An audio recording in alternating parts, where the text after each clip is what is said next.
We gave it more ideas per square inch because more is what we do.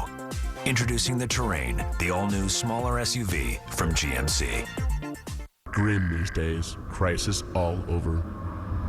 What's that shiny dot there? Georgia? Having a party? Hello, people. What's going on?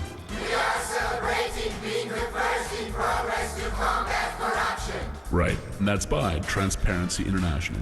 And first in the ease of doing business in Central and Eastern Europe. And that's according to the World Bank. You guys never give up, do you?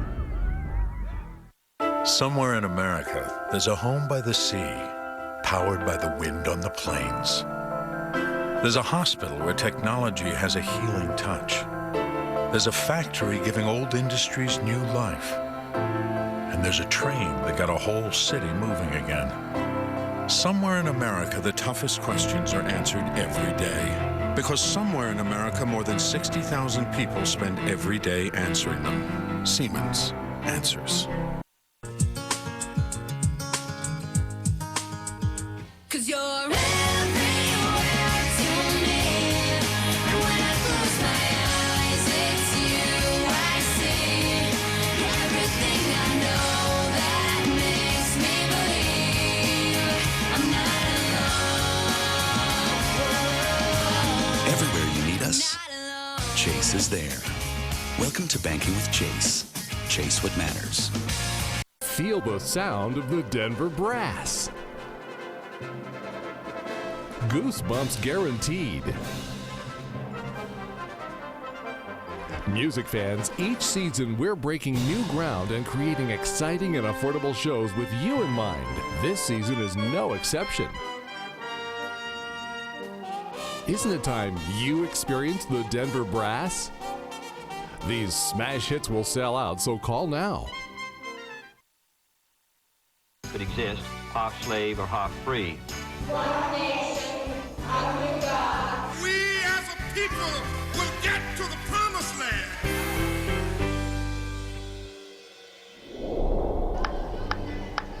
If you grew up in the 50s, maybe you had roller skates, a jump rope, or Buster Brown shoes just like these.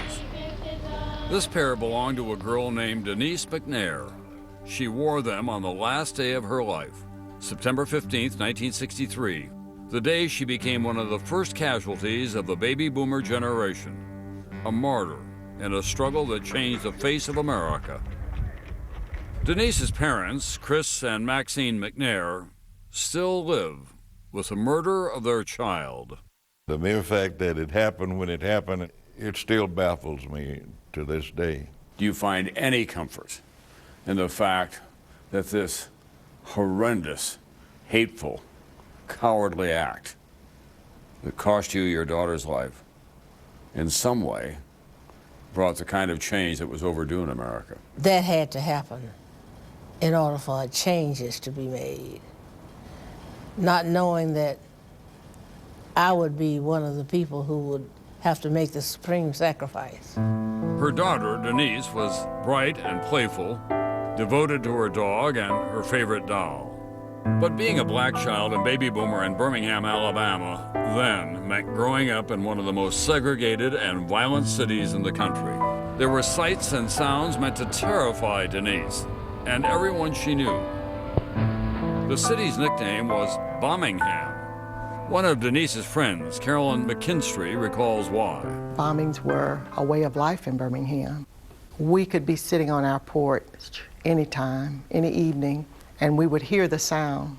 Even at the age of 12, 13, 14, we had come to know the sound of the bomb. The bombs were the work of the KKK, made in the USA terror.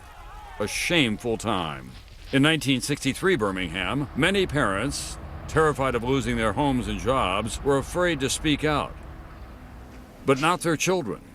Gwen Webb Appling was 14 when she went to a special meeting at the 16th Street Baptist Church. And I think it will mean a great deal to our movement. Dr. Martin Luther King was in the pulpit, appealing to the black community to fill the city's jails in protest. Dr. King, he asked who would go. How many people could he depend on? Who could go in the movement with him? And I looked around, and everybody that started standing up was us kids. It was just the kids that was standing. And so began the idea for a children's march through downtown. Thousands of kids, baby boomers all, wanted to take part.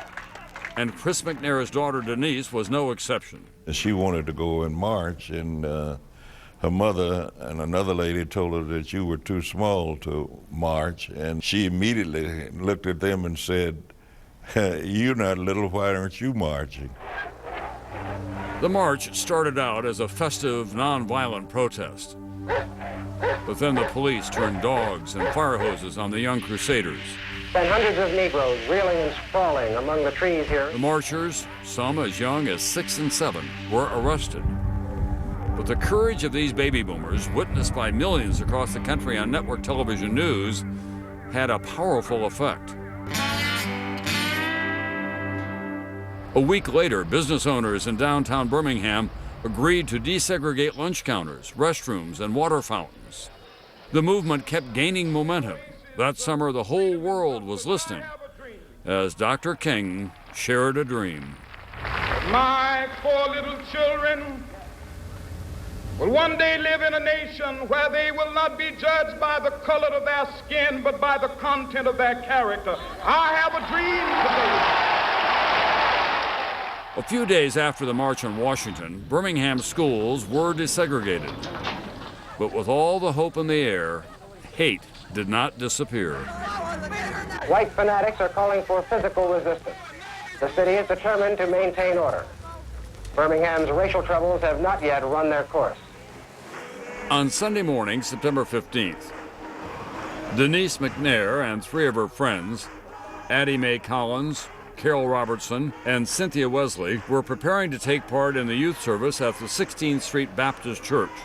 The sermon was to be a love that forgives, but no one heard it. At 10:22 a.m. on Sunday, there was an explosion. The windows came crashing in. I heard a few screams, and then I heard someone say, "Hit the floor." And then I heard feet. Maxine McNair, Denise's mother, was upstairs. We heard the blast, and my first words were, "My baby, my baby." Members of the KKK had planted dynamite outside the room where Denise and her friends had gathered. All 4 were found dead in the rubble. Maxine McNair had to go from church to the morgue.